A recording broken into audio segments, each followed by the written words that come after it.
Thank you, Sue, and it's a pleasure to be here.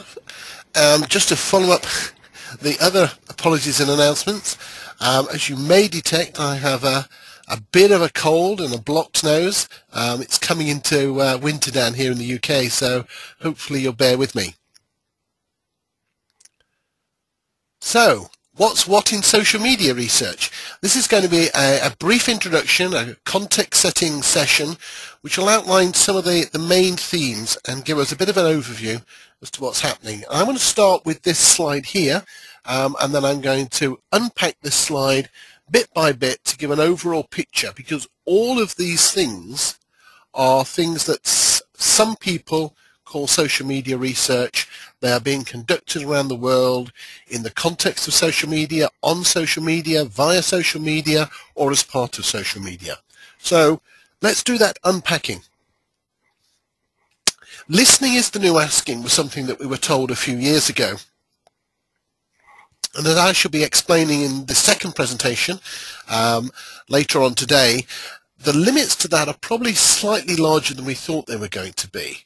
But there are some really interesting things going on within the listening is the new asking area. So passive data collection techniques, social media monitoring, social media bots, I'm just going to explain very briefly, social media research, and ethnography. Perhaps it's a little bit curious that within social media research there is a genre called social media research, and that's because there is a bit of tension within the industry about what exactly we should use the term social media research. There are some people, and Annie Pettit, who is one of the leaders in this field, for example, would take the view that social media research should really be should really be used solely for looking at naturally occurring conversations and analysing those conversations, and a form of proactive passive data collection, which is a kind of strange phrase, which means going after that information, not just there monitoring it, but going out searching it with research objectives and finding things through. A lot of other people use a much broader definition of social media research. The sorts of things that people are talking about in social media listening can look at various things, but one example would be using something like Google Insights, which has got a brand new interface which has just come on board at the moment. This is the slightly older interface where we might say, okay, let's look into who has been typing what into Google. And here I'm looking at Telstra, Optus and Vodafone.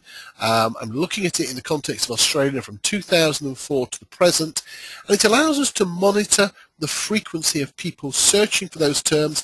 We can use it as a proxy for interest. We can see that back in 2004, Telstra were the lead telco, well ahead of anybody else. We can watch how between 2004 and 2008, Optus came through and has really tracked very closely to Telstra ever since.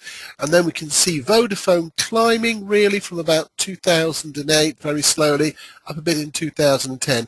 So we can use these sort of listening tools to get a crude picture of what's going on. We can also use tools like search Twitter. We can use the advanced settings. So on this particular search, I said, okay, let's search Twitter for mentions of Qantas. I want to do those from only people who say they're within 15 miles of Brisbane. So I get some location within that. I get some specificity. I get some currency, and I can have a look at what those are. And there are a variety of tools that will take these and put them into a database for us. You could be using various social media tools. You could be using something like NVivo from QSR. So all of those are going to pull that data together and allow you to analyze it. These sort of tools, the Google Insights tools, are free, and they will take you so far. They will certainly let you do some social media listening. But really, if you want to do commercial social media research, you have to go further. You have to use the paid-for tools. And by paid-for, I'm talking about really 1,000 Australian dollars, 1,000 US dollars a month, $5,000, $10,000, depends on how much you want to do. But they are very much not free options. You'll hear terms like social media research, blog mining, buzz monitoring, ethnography, and web scraping. Web scraping is one of the slightly dubious sounding words. I don't think it's one that the research industry should really use. It's got fairly negative connotations. The technology is fine, but I do worry a little bit about the name. What happens with these social media tools is they really comprise two elements. The first is that you have to locate the discourse. So you'll talk about what are the search terms. And of course, life is a lot easier for you if you are Nokia, because everybody who's talking about Nokia is talking about the brand Nokia, or if you are Telstra, or if you are Centrelink, the social agency within Australia. Those are all straightforward. If on the other hand your brand is Virgin or Apple or Ford, then life is a lot harder because a lot of the mentions are not about you. And there is more to do in terms of cleaning that data. You also need to try to locate it within a specific geography, and all of those can be challenges, but there are a lot of tools out there. We're talking about the Scout Labs and the Radians and things like this that will pull that data together and create a corpus. It creates thousands, tens of thousands, hundreds of thousands, millions of words of discourse. So you need to use some form of analytics. So you can either sample it and process it manually, which is probably what most of the leading people do, but it's very expensive, or you need to do some form of automated text analytics, what is often referred to as computer-aided qualitative data analysis. What tends to go on? Well, the first thing is you try to listen for the volume. Where are the conversations happening? How strongly are they happening? Where are they leading to? Once you have measured the volume of conversation about your product or about your brand, then you can start to look at the trends. What other words are being associated with it? So we certainly know that, for example, every time somebody famous dies, then there is a real buzz in Twitter, mentions about them go up, and so on. This next step, and both volume and trends tend to work really well. The next step is sentiment analysis. Manual sentiment analysis can occasionally be challenging. Computerized, automated sentiment analysis is a real problem. Most of the really heavy users of these techniques from a research angle tend to be somewhat skeptical about the automated sentiment analysis. It's one of those things that will come, but it's still very much in its infancy, and you'll see some very strange phrases. I saw one just the other day when I was working with one of my colleagues. The sentiment analysis had said that it was positive. We clicked on it, and it was, "Thank you, Lufthansa. Because you were late, I missed my brother's wedding." Well, obviously that was irony. It doesn't pick up irony. Then it will start to look at influence. Who is following whom? Who seems to be creating the content that other people are being influenced by? Amongst those people, what content are they creating? And then we look at the volume of that content and we move it forward. So here's a very quick example from a previous NewMR broadcast that was broadcast by Catriona Oldershaw of Synthesio in the UK, and she was talking about how Accor, the hotel chain, had created a facility to listen to what people were saying about their hotels. So they've got 4,000 hotels and 12,000 competitors.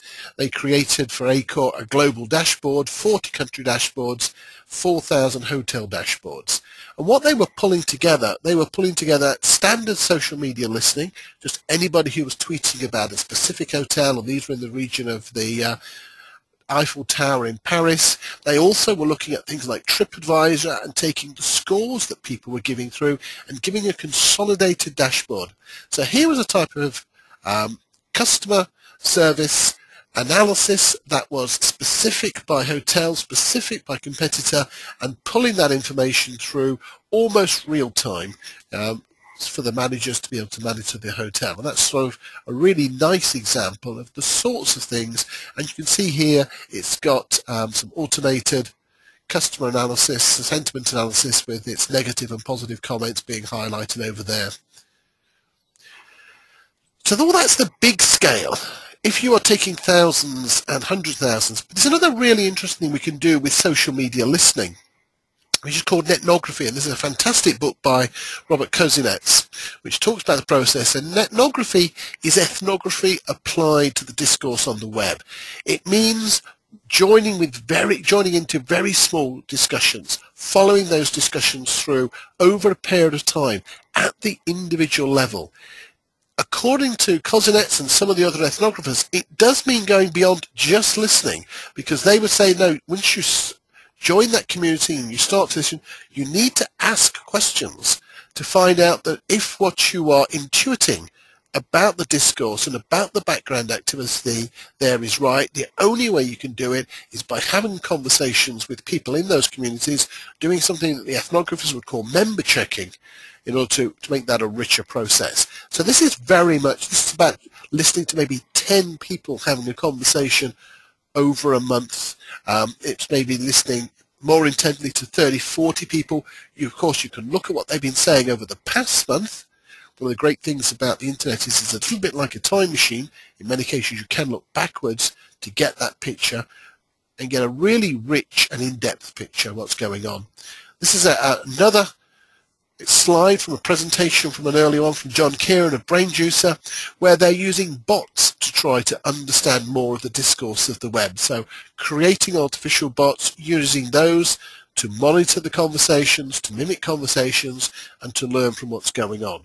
So there are a wide variety of tools becoming available which allow researchers to do social media listening in various ways, shapes, or forms to find out what's happening out there. The next topic within this broad panoply is researching social media itself. Finding out, for example, what is the ROI? And this is a slide from a little while ago now, 2009. What sort of tools are people using to measure the ROI? Okay, a lot of people are using free tools, which, as I've already said, are fairly limited. But if you've got things like a Facebook page, then you'll find the free buzz monitoring within those is going to tell you quite a few things.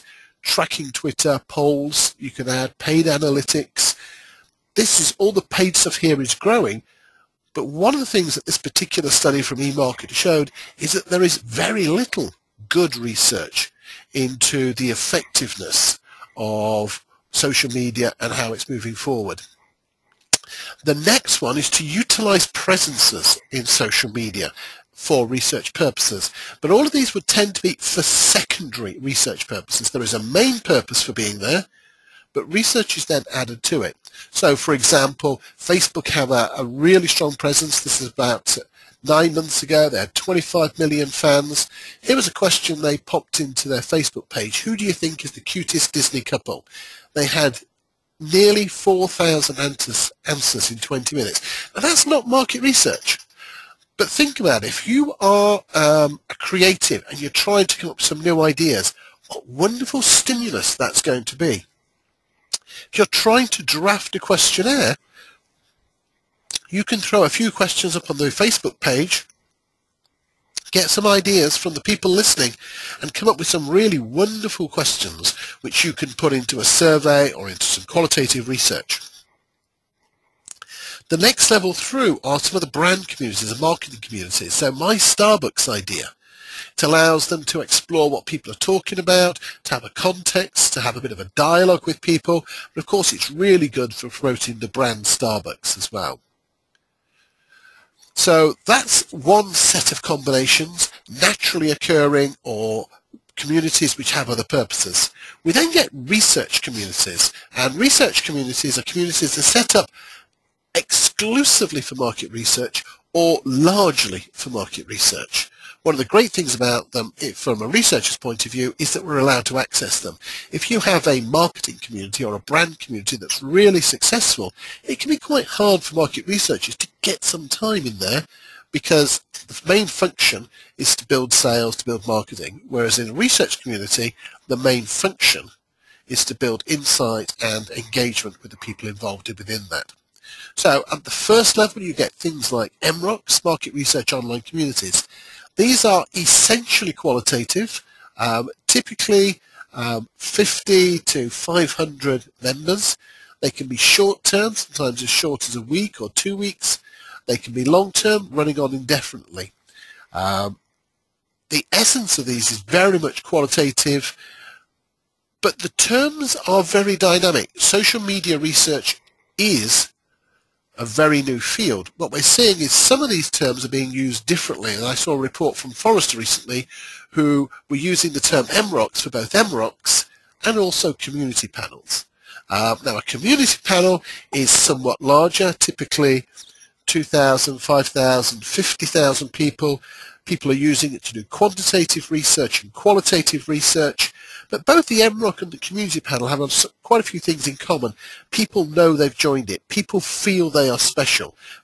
People know that they're there to help the brand improve. Both the MROCs and the community panels are typically private. You have to be invited to join them, which means that you can explore things in a slightly safer environment than you can in the open web. They are branded. People join that community because they want to help it improve. Imagine that we were running a community for 2 soccer clubs or footy clubs. You can see why somebody would join the club they were a fan of to help improve it. You can see why they would be critical of the club when it did something wrong. But why would you join a different club, a footy club that you didn't support? There is no purpose, there is no community. So communities, whether they're community panels or MROCs, work really well when there is a community of interest. And what we find within that is that the people are using a wider and wider range of social media-like tools, so discussions and forums and fun polls and friending and avatars and all of those sort of things as a device in order to be able to do better research and faster research. And finally, we have linking social media back to the real world. And this is really important, because this is the end of the day is where a lot of clients have to show that this has been worthwhile and delivered value. So the first of those is trying to use social media as a sample source. So we see lots and lots of clients using their Facebook presence as one method of collecting sample. There's the new announcement coming out in the last week about Twitter being beefed up in its ability to generate sample. We see more about Google consumer surveys being able to generate sample. So more and more about trying to generate sample from the web and from social media. The next one is, it kind of learns in one sense from communities.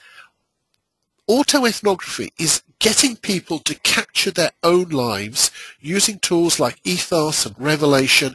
So these are smartphone-enabled research tools that say, we want you to capture photographs and videos and snippets of your own life, trace data or ethnographic data. We want you to collect that into a complete story. We might ask you to help write up that ethnography as well. We're going to have to work on that. In addition, you can't expect people to write complete ethnographies, but you can co-opt members of society to help research. And Solari Siamak at Ethos has got this great expression that, we may fish better than the ordinary citizens do, but they are there all the time. They are where the fish is. So they can collect these stories, and we're seeing a real growth in this sort of auto-ethnography, people collecting their own life stories and bringing that together. We're seeing quite a lot of gamification of research, learning from the sorts of things that people play, including how they play them on social media, bringing that into the social media research world. And one of the most exciting things, I think, although it could all go very wrong if we don't handle it properly, are methods of getting people on panels, people in communities to say, yes, you can use NetPanel or Gemius or Wikipia or any of these tools to monitor my activity. So we can start linking together what people say in surveys, what people do in terms of purchase behavior, what people do in terms of viewing behavior, and what they do in social media.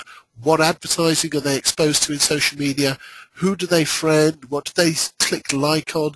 And bring that together as an integrated picture. Really, this is feeding into this whole big data picture of how we can take things forward to get an integrated whole. So that's a whistle-stop tour of the various aspects of social media research. I think I really do need to highlight, however, that this is raising new ethical questions, and there are not a lot of new ethical answers. It's mostly new ethical questions. One of the things that we need to bear in mind all the time, one of the things that the legislators are bearing in mind all the time, one of the things that the people who own these sites are bearing in mind is, what did people intend and expect to happen to their data? That is going to be the thing that will drive embarrassment, outcry, calls for legislation, calls for penalties in the future. The next one is, what do the laws say? And they are ambiguous, but you've got to remember that very often you are researching across country boundaries when you do social media research. So you need to think about which laws apply and keep an eye out for when those laws change. For example, within the European Union, we've had some massive changes in terms of data secrecy, data privacy, and cookie law. Then there are guidelines. There are international guidelines from the likes of SMR. There are specific guidelines from organisations like the AMSRS in Australia, from the MRS in the UK, from CASRO in North America. And those will give guidance to what we can and what we can't do. And the final ethical question is, when we present some findings and some recommendations, some actionable recommendations to our clients based on social media research, what confidence can those clients have in the results? If it's quantitative research, then we have a whole set of tools in standard survey research that tell us how good that ought to be. We've interviewed 1,000 people. We expect it to be on a random sampling basis. We expect it to be accurate to plus or minus 3%, 95% of the time. That is not necessarily true when we move into the world of social media. We can see some findings. We might feel that they are, really quite likely to be true, but it's very hard to put a number to it. So we need to look at some new techniques. We need to borrow probably more from the qualitative disciplines to work out how we should articulate the confidence that we can have in the results we present. So thank you very much for your time, and I look forward to any questions.